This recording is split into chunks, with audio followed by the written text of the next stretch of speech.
안녕하세요. 김동섭입니다. 2월 4일 아침 시작하도록 하겠습니다. 오늘 새벽에 끝난 미국 시장은 하락 마감했죠. 다우는 0.28%, 나스닥은 1.2% 하락했습니다. 하지만 어저께 국내장이나 아시아장이 열렸을 때 미국 시간의 거래에서 나스닥이 2.5% 빠진 거에 비하면 낙폭은 절반 정도 줄이고 끝났습니다. 그리고 지금 현재 나스닥 미니 선물은 0.8% 올라서 사실은 거의 하락폭을 다 회복하고 끝나는 상황이 될 것 같습니다. 미국 시장의 하락의 이슈, 특히 어저께 시간외에서 하락의 이슈는요, 관세 전쟁의 본격화, 이게 키포인트였죠. 캐나다와 멕시코를 대상으로 관세를 25% 매기고 중국을 대상으로 10%를 매겼죠. 2월 4일부터 오늘부터 진행될 수 있는 상황이었는데요. 이것이 한 달간 유예가 됐습니다. 캐나다, 멕시코는 미국에 수출하기 위한 전진기지로 많이 활용되는 곳이잖아요. 그러다 보니까 캐나다, 멕시코를 제일 먼저 건드린 거고요. 그 이후에 다른 나라를 건드리겠죠. 어쨌든 일단 유예 발표가 나면서 나스닥이 거의 2.5% 빠졌던 것을 싹 다 되돌리고 마이너스 1.2로 끝났습니다. 그리고 지금 시간에서 많이 오르고 있습니다.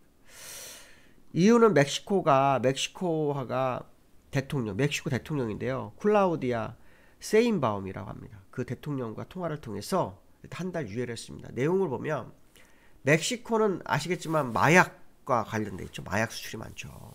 그래서 차단하겠다라는 어떤 내용이 있었습니다.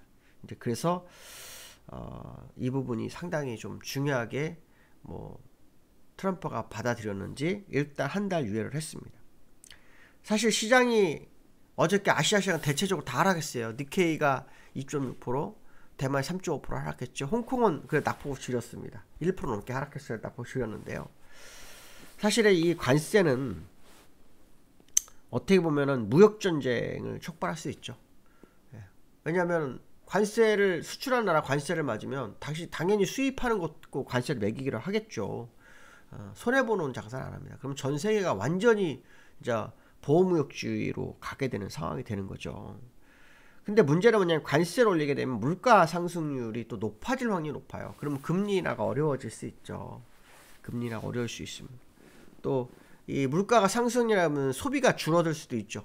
소비가 줄게 되면 어떻게 되면 경기가 위축될 수도 있는 상황입니다. 그러니까 관세를 통해서 무역 축제를 해소하고자 하는 트럼프의 생각은 사실 어떻게 보면 틀리다고는 할 수는 없습니다. 미국 입장으로서는. 그렇지만 이것이 시간이 지나면 지날수록 미국도 도움이 되지 않을 거다라는 거죠. 근데 이제 트럼프 입장에서는 어차피 자기 4년 내만 하면 된다 이런 생각 할 수 있잖아요. 4년 내에 끝나고 다른 대통령이 됐을 때 그 사람이 관세 풀리든 말 자기 상관없고 자기는 이거를 조금 해서 고착화돼 가지고 무역 적자를 줄이겠다. 왜냐하면 미국 무역 적자는 굉장히 큽니다. 그러니까 그거를 좀 막겠다. 그런 해석을 하는 것 같은데 글쎄요.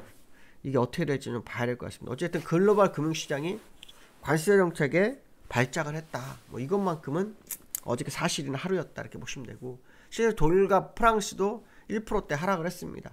이제 캐나다, 멕시코가 한 달 유예가 되고 난 다음에 시장의 관전 포인트는 트럼프가 이제 유로존, 그렇죠? 다른 나라, 아프리카나 이런 나라 사실은 수출을 많이 못하잖아요. 인도, 그렇죠? 이런 나라로 수출 많지 않습니까? 이제 그런 나라들을 겨냥해서 어떤 관세 정책을 필지, 요게 또 관전 포인트가 되고요. 그러면서 나스닥은 하락을 했는데 테슬라가 5.2% 하락했고요.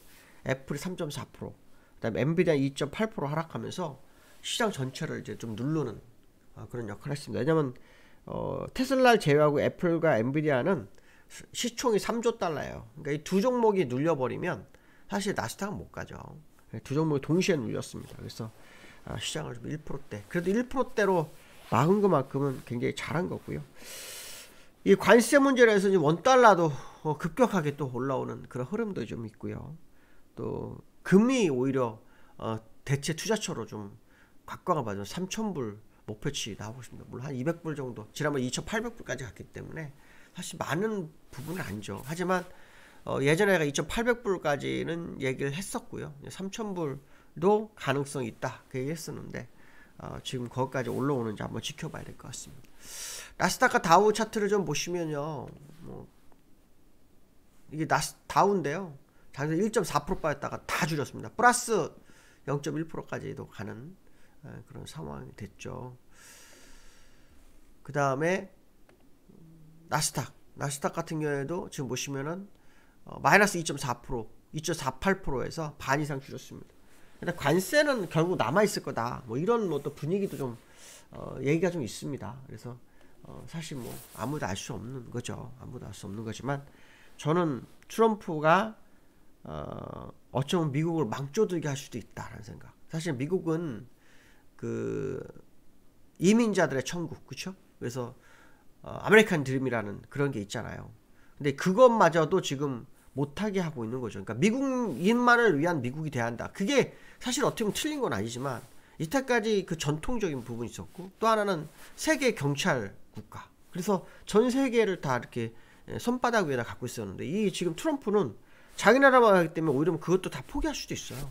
그러면 오히려 위축되면서 세락의 길을 갈 수 있습니다. 지금은 당장 미국이 강력한 힘이 있기 때문에 이게 먹힐지 모르겠지만 오랜 시간이 지나게 되면 진짜 위험할 수 있다라는 거, 저는 그 생각을 합니다. 물론 이것은 제 개인적 생각이라 좀 더 지켜봐야 되겠죠. 어쨌든 나스닥도 차트를 보시면 여기 내려왔다 올라왔잖아요. 근데 여기서 중요한 건 뭐냐면 이 분산을 하고 있는 느낌이라는 거죠. 제가 계속 얘기했죠. 분산하는 과정입니다. 그래서 우리나라가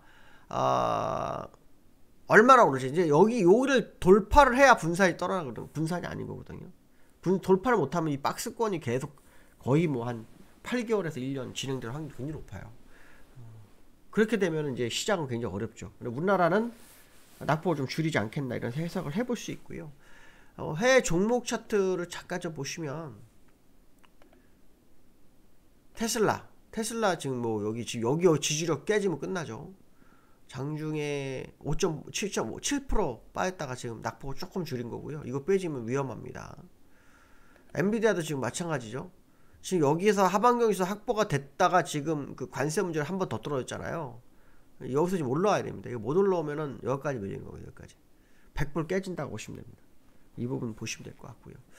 그 다음에 환율을 좀 볼 필요성이 있죠. 환율을 좀 볼 필요성이 있는데, 이 원달러를 좀 보시면 원달러는 지금 다 올라왔습니다.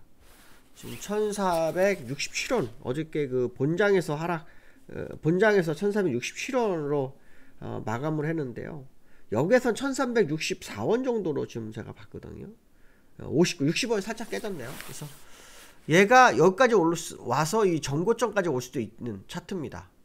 그렇지만 이게 꼭지점이었을 확률이 굉장히 높다라는 게 제 생각입니다. 그래서 와도 전고점 못 넘을 거다. 그래서 일단은 어저께 14원 올랐는데 지금 한 8원 정도 내려서 하는 움직이는 그런 모습이 있어서 환율이라면 주가도 오를 수 있는 그런 부분이 있겠죠. 그 다음에 이제 금 가격, 지금 대체 투자처로 지금 아시겠지만 비트코인이 좀 밀렸었어요.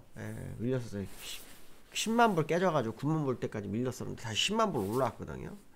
근데 지금 이 금값이 2,849불까지 올랐어요. 제가 예전에 아마 이 차트 보여주면서 금값은 원래 2,800불이 1차 목표치고 3,000불 정도 보시죠. 이게 연자선 3,000불이면 딱 그 정도까지 얘기했었는데 예상대로는 왔어요. 더 가지는 못할 거다는 게 제 생각이거든요. 그래서 근데 사실 여기서 중요한 것은 뭐냐면 금 수요예요. 수요가 원래는 중국 인민은행하고요, 러시아입니다. 러시아 중앙은행. 걔네들이 또 사기 시작한 건 사실이거든요. 그래서 아마 추가로 매수를 좀 진행하지 않을까, 그런 해석도 좀 해볼 수 있을 것 같다. 이런 얘기 해드리고 싶고요. 그 다음에 어저께 우리나라 그 관세 문제로 하락을 하면서 문제가 됐던 게 삼성전자였어요. 삼성전자 하이닉스, 그렇죠? 밀렸어요. 근데 이 삼성전자 하이닉스가 뭐가 문제냐면요, 이런 거죠. 외국인 비중이 줄었습니다. 외국인 비중이 49.87. 지난번 제가 공개방송 때 얘기했던 지분입니다. 이게 기억나시나 모르겠어요. 예전에 과거에 49.8%대까지 간 적이 있었다. 여기까지 왔습니다. 저는 여기가 이제 바닥일 거라고 판단하고 있고요. 여기서 매수를 할 거라고 봅니다. 실제로 56.6%까지 갔었어요. 1년 동안 매수를 해서. 근데 지금 49.8%가 됐죠. 87%. 근데 이거 6개월 만에 이만큼 된 겁니다. 그러니까 1년 동안 다 끌어올린 거를 다 던져서 다시 이렇게 된 겁니다. 그래서 2년 만에 다시 제자리로 돌아온 그런 상황이죠. 이제 여기서 이제 중요한 건 뭐냐면 삼성전자가 HBM 하나하고 또 하나는 뭐 상속세 문제였거든요. 이 두 가지가 문제. 또 하나가 있다면 오너의 사법적 리스크. 이 세 가지거든요. 일단 사법적 리스크는 어저께 끝났어요. 물론 뭐 한 번 더 대법원까지 갈지는 모르겠지만 일단 끝났다고 거의 봅니다. 두 번째는 HBM이죠. HBM 납품이 곧 돼요. 문제는 딥시크가 출연하면서, 물론 딥시크도 그러니까 이제 생성형 AI, 그렇죠? 그리고 뭐 반도체도 만들겠다 뭐 그런 얘기가 나오고 있거든요. 근데 그거로 인해서 삼성전자가 HBM 납품이 효율이 떨어질 수도 있어요. 왜냐하면 엔비디아가 단가를 낮춰버리면은 HBM 납품 가격도 떨어질 수 있잖아요. 근데 저는 좀 다르다고 보거든요. 그 딥시크에 나온 그 부분이 엔비디아를 추월하지 못할 거라는 판단을 좀 하고 있거든요. 물론 뭐 좀 지켜봐야 됩니다. 뭐 반도체 시장은 언제 뭐 초기술 격차 차이기 때문에 언제든 바뀔 수 있어요. 근데 한번 그 부분을 좀 보셔야 될 것 같고요. 그 다음에 상속세 문제는 올해가 마지막입니다.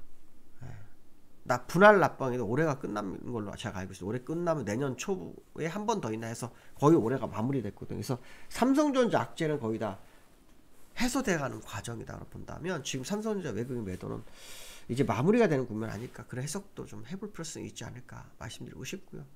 그 다음에 외국인 수급입니다. 수급적으로 외국인이 보시면은 이 이틀 연속으로 거의 1조대 매도를 합니다. 근데 이 부분이 굉장히 중요한데, 한번 오늘 이게 다 삼성전자 관련이거든요. 삼성전자. 그래서 오늘 매수 전환하는지 한번 보셔야 됩니다. 왜냐하면 지분율이 추가로 하락하기는 좀 어렵지 않을까 이렇게 생각을 하고 있습니다. 말을 하다 보니까 좀 많이 길어졌습니다. 여기까지 하겠습니다. 감사합니다.